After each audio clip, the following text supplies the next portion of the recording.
An Introduction to 2 Thessalonians. The Apostle Paul was inspired to write this weighty letter in Corinth about 51 CE, shortly after he wrote his first letter to the Thessalonians. In his first letter, Paul encouraged the brothers to live quietly, to mind their own business, and to work hard to care for their physical needs.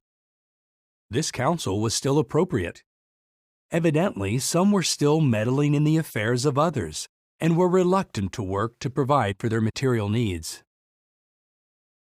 Also, the congregation may have received letters or messages that appeared to be from the Apostle Paul or other responsible brothers, saying that the day of Jehovah is here.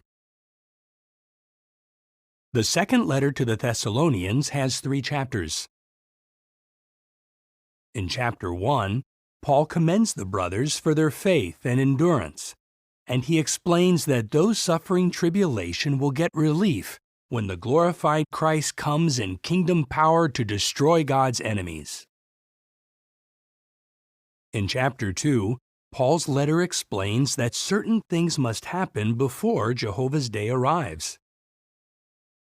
Those things include the development of a great apostasy and the revealing of the man of lawlessness, a composite group of apostate religious leaders.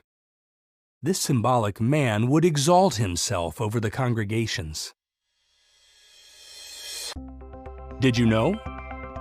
Because a letter falsely attributed to Paul may have been circulating, he wrote, "Here is my greeting, Paul's, in my own hand, which is a sign in every letter. This is the way I write." In chapter 3, Paul counsels the congregation to mark and stop socializing with any members who are still walking disorderly, perhaps because of their being unwilling to work. Yet the congregation should not consider these ones enemies, but should instead admonish them as brothers. The goal is to move them to repentance. As you read 2 Thessalonians, note how Satan can use proud, wicked men to corrupt the pure teachings of Christ.